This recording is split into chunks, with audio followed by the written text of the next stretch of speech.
Саламатсыздар, урматтуу Үчкүмек YouTube каналынын катталуучулары. Карада эле Москва шаарындагы эң мыкты юрист Гүлизде Жекебиздин жанына келип калдык. Кыргызстанга 2 ай эс алууга барып келдим. Барып келатканда өтө бир аэропортто көйгөйлөр болду. Сиздер менен бөлүшмөкчүмүн. Анан ошонун себептерин Гүлизде Же менен талкуулакчымын. Андыктан каналга катталып, лайк басып, группа контакттарды максималдуу түрдө бөлүшүп коюңуздар. Сиздердин дагы кандайдыр бир көйгөй болуп, аэропортто көйгөй болсо комментарийге жаза кетиңиздер. Мен жакында эле аэропорт Жуковадан келдим. Өтө мурункуга салыштырмалуу, былтыркыга салыштырмалуу аябай катуу текшерип, анан Россияга киргизип жатат. Мурун ошол 1 саатта эле чыккан болсо, азыр ошо 5-6 саатка чейин созулуп жатат. Манжа издерин сүрөткө тартып, ар бирине бир 10 мүнөттөй, 15 мүнөттөй убакыт алып өткөртөт. Кээ бирлерин бир 15-20 чактысын алып калтат. Анын паспортторун дополнительный текшерип туруп, мен да ойлодум эле, мен да ошентип паспортумду алып калып, мен кайра Кыргызстанга кетем экенмин деп ойлодум эле, бирок кайрадан дополнительный текшерип туруп, анан кайра Россияга кирдим. Бирок себебин эч кандай айткан жок. Сиздердин да ушундай башыңыздардан өткөн болсо, кайсыл аэропорттон болгон болсо, комментарийге жаза кетиңиздер. Азыр ушул жөндө бир Гүлизде Жекебизден маалымат алсак. Саламатсызбы эжеке? Саламатчылык Учкунбек. Негизи бул тема аябай серьезный теманын бирисине кирет. Анткени көптөгөн мекендештерибиз именно фильтрация граждан СНГ ошондон өтпөй калып жатат да. Бул ФСБ тараптан проверкадан өткөрүлөт. Эгерде ошо жараны именно фильтрация граждандан өтпөй калса, анда бессрочный запрет коюлат. Кыргызстанга обратно кайтарат. Кыргызстанга обязательно обратно кайтарылат. Кайсыл өлкөдөн келсе. Ооба, кайтаргандар да болду. Биздин самолетто ошол Тажикстан жарандары, Өзбекстан жарандары да кошо келди. Кыргызстан жарандары бир самолетте келдик, бирок ошонун арасынан көпчүлүк мекендештерибизди кайра обратно кайтарган окуялар болду. Бирок ошонун арасынан мен дагы аябай катуу текшерип, бир эле мен эмес, мага ошондордон көбүн кайра текшерип, повторный. Бирок кайра киргизди да. Мекендештерибиз СВОну мындай комментарий жазышып, же болбосо кандайдыр бир согуш политикасын распространять этип тура эмес видеолорду распространять эткен үчүн запретке коюлат. Сразу эле силердин база данныйыңарды алгандан кийин алардын өзүнүн доступтары бар да. Ал жаран кандай жүргөн Россия жергесинде, кандай нарушенияларды кылган, ошонун баарын карап туруп эле анан список негизинде анан запретке киргизилет да. Жөндөн жөн эле текшербейт. Обязательно бир мындай бир нарушениясы бар адамдарды көпкө текшерет. Жана ошондой эле бир нерсе мындай биякта кылмыш иши кылганда жарандар көп. Айта кетсек, көптөгөн мекендештерибиз ушу регистрацияны сатып алып, көптөгөн мекендештерибизге уголовный иш козголуп калган да. Анан ошо уголовный ишке причиненный болсо, мындай бир причастиясы, мындай бир ошо уголовный биякта иштери болуп калган болсо, алар деген базага киргизилет да. Аларды да катуу текшерет. Не обязательно мындай бир тяжкий уголовный статья. Любой эле уголовный статья болсо, ошонун бүт баарын тең аябай текшерилет. Анан аларга Минюст тарабынан бессрочный запреттер коюлат. Биякта не только ФСБ текшерүү эле баарын эле запретке коет. Ал, значит, ошо текшерүүдөн өтүп атканда ошо какой-то бир мурун кылмыш иши кылган статьялары чыгып калган, же кандайдыр бир бул жактан ошо распространять эткен ушундай видеолорду пересылка кылган WhatsApp группаларга, ошонун негизинде эле өмүр бою ушундай запреттерди алып калышат да. Анан бул жакта еще көптөгөн мекендештер айтып атышат, мен жаңы эле 18-ге чыккам, жаңы эле биринчи жолу Россияга келаткам, ушундай запрет коюп салды деп да кайрылгандар бар. Кээ бирлери болсо студентмин, бул жакта окуп жүрчүмүн, бүт документтерим идеальный болчу деп алар да кайрылып калышат. Бирок ошолордун арасында дагы мындай бир нарушение кылып жүргөндөр бар экен. Студент убагында наркотика принимать этип, канынан ушундай бир запрещенный нерселер чыгып калган үчүн аларга ушундай ФСБ тараптан өтпөй калды деп бессрочный запреттер коюлду да. Анан ошо узакка кармап туруп, бир себебин айтпай эле кайра кое берет ошо эмне себептен? Ну, ошонун баарын текшеришет да. Это фильтрация граждан деп коет. Полностью базаңарды текшерет, отуруп алышып. Кээ бирлерди чакырып, кадимкидей сурак алышат. Ошондой болду, ошондой. Кээ бирлерди болсо базага салып туруп эле текшергенде уже полностью чыгып калат. кандайдыр бир туура эмес нерселерди ошонун негизинде эле уже запрет кылып салат да. Эми ар бирөөнү объяснять этип сен мындай кылыптырсың, андай кылыптырсың деп отурушпайт алар. Потому что эл көп да, масса көп. Анын баарын текшергенге эле канча убакыт кетип атат. Ошон үчүн бат-баттан бул нерсени процедураны өткөрүшөт да. Бизди бирок кайра кое берди, бир эч кандай нерсе таппаган үчүн кое берди да. Албетте эчтеке таппаган болсо, ошо фильтрациядан өткөн болсо, ал жаранды кое берет, ал кадимкидей Россияга кирет, дальше иштей берет. Урматтуу мекендештер, азыр көбүнчө Москва шаарында ДТП болуп, ошо такси жаатында дагы бир көйгөйлөр болуп, көбүнчө такси жамаатында дагы кайрылгандар көп экен. Ошо азыр такси жамаатында кайрылгандар көп деп калдыңыз го, ДТП болуп, жана башка болуп. Ооба, жаңы эле көрдүңөр го, аял күйөөсү келип кетти. Бул место ДТП, оставление места ДТП деп коет. Мындайча айтканда бир машинаны сызып алган экен. Бирок хозяин чыгыптыр, кадимкидей сүйлөшүптүр аны менен, анан эч кандай европротокол түзүшкөн эмес. Албетте кетип калышкан да, кетип калган тиги кыргыз мекендешибиз кетип калганда, тиги болсо күтүп, ал келип тиги возмещение кылып берет же кандайдыр бир эме нерселер болот деп, анан барып заявление жазып алган. Эртеси бир айга жетпей уже бул сотко чакырылып, сот аркылуу лишение прав болуп атат да. Бул жараныбыз айтып атат, мен ал орус менен сүйлөшкөм, чечишкенбиз депчи, бирок эч кандай чечилген нерсе болгон эмес. Ал фактически ошо место ДТПны таштады деп уже лишение прав 1 жылга болуп кетти. Муну эми сот аркылуу оспорить этип, жогорку соттон бул нерсени жокко чыгарыш өтө кыйын да. Ошо биринчи эле инстанцияга барганда сотко кадимкидей айтып түшүндүрүп, бул негизи ар бир статьянын өзүнүн альтернативасы бар. Кээ бир статьяларда штраф же болбосо лишение деп жазылат. Кээ бир статьяларда 15 сутка камалат же лишение прав, экөөнүн бирөөсү. Ушундай бир альтернативаны тандап алса болот да.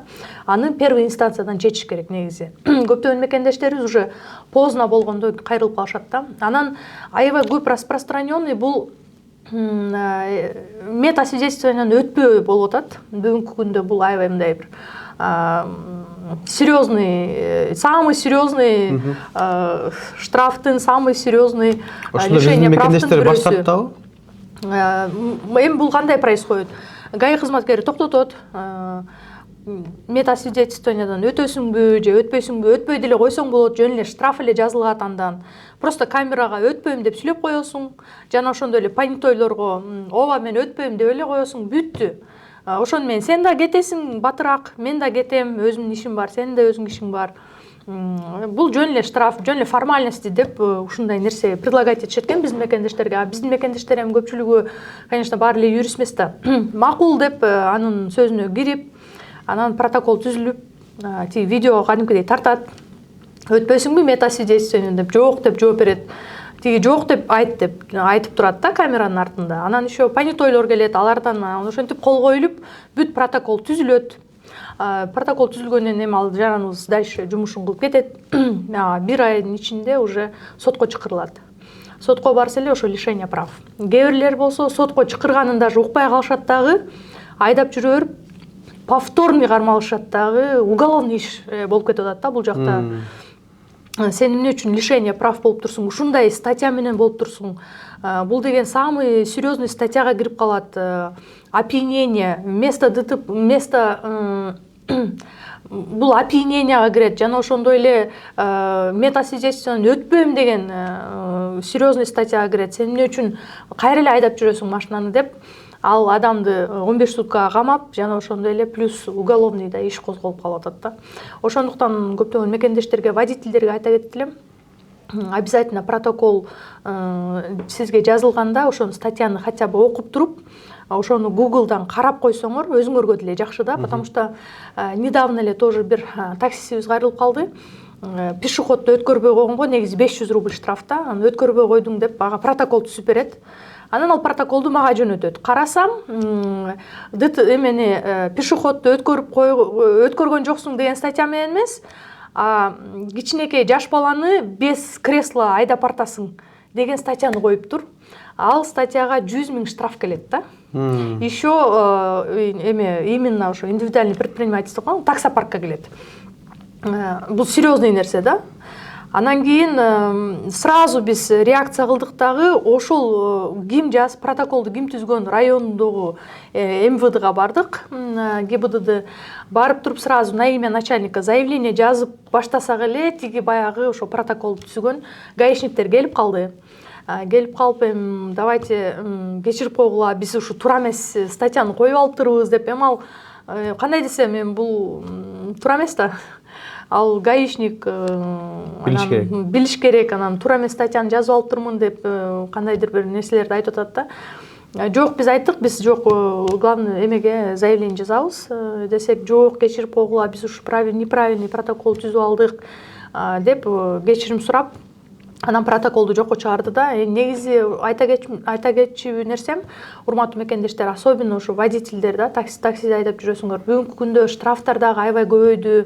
Жана парковкага за неуплату парковки 50 000 штраф келет бүгүнкү күндө таксопаркка. Силерге 5 000 рубль штраф келет. Жалаң эле штрафка иштеп калбаш үчүн мындай бир сак болгула да. Обязательно ошо протокол силерге түзүлгөндө сүрөткө тартып алгыла, өзүңөргө тыңыраак болгула, Google'дан карай койгула, эмне деген статьяны мага киргизди деп. Google баарыңар эле телефондо отурасыңар, бирок ошо статьясын вбивать этсеңер чыгып калат. Ошону же орусча түшүнбөсөңөр, кыргызча которуп койсоңор болот, Google перевод бар. Эми канчалаган инструменттер бар да колубузда. Ошол нерсени колдонуп койсоңор өзүңөргө деле жакшы болобу дейм да. Анан обязательно ошол метасвидетельствованиядан өтөм деп айткыла. Анан бирөөнүн машинасын чийип алсаңар, сразу токтотуп машинаны эч жака жылдырбагыла. Вообще мындай көпчүлүк водительдер билбейт экен. Бул именно ПДД, именно силер водитель вожденияга окуп атканда бул нерсенин баарын үйрөтүш керек болчу. Бирок көптөгөн мекендештерибиз ушул нерсени түшүнбөйт экен дагы. Мен жылып койгом, анан мен кетип калгам депчи. Обязательно бул деген закон боюнча силер токтотосуңар машинаңарды, сразу знактарды коесуңар дагы, гаиге чаласыңар. Мен ушундай бир машинаны сүзүп алдым, чийип алдым. Кичинекей болсо дагы көпчүлүгүбүз айта берет да, көпчүлүк мекендештер. Мен кичине эле сызып кеткем, ал эчтеке деле болгон эмес машинасы. Жок, андай эмес. Биякта ошонун бүт баары тең. Силердин дальнейшем ошо лишение прав жана ошондой эле очойгон штрафтарга мындай бир себепкер болуп каласыңар да. Анан дагы биз эже айтып калдык, Кыргызстанга азыр мыйзамдуу түрдө сиз жети областка ОСАГО ошондой эле страховка ачыпсыз да. Ошол жети областтын ичинде дагы ошо жөнүндө бир маалымат берип койсок. Бүгүнкү күндө урматтуу мекендештер, ушу Кыргызстанга деген страховый компания ачканбыз. ОСАГО, КАСКО деп машиналарды страховка кылып атабыз. Бүгүнкү күндө баарыңарга белгилүү болгондой мыйзамга кирген, обязательный страховка кылыш керек ар бир водитель. Жана ошондой эле имущество деп үй жерлериңерди дагы страховать этишиңер керек. Ошого байланыштуу биз ошондой страховой компания ачып, бүгүн Нави таксопарктар менен да иш алып барып атабыз. Анан биздин страховкабыздын аты Нави страховка деп айтылат. Бүт бардык региондорго ачылган. Бишкекте 2 офисибиз бар. Жалал Абад, Нокен, Баткен, Кызыл Кыя бүт жактарга ачылды. Көлгө да ачылды. Ошондуктан биздин страховой компанияга келип өзүңөрдүн машинаңарды страховка кылып коюңуздар. Негизи 1-июлга дейре жылдырылган бул закон. 1-июлга дейре күтүп отурбай страховка кылып койсоңор жакшыраак болот, потому что азыр көптөгөн наплыв келе турган болсо кыйыныраак болуп калат да. Ар бир машинаны страховка кылышчы көп. Азыр машина 1 600 000 машина бар. Ошонун баары тең страховка болуш керек да.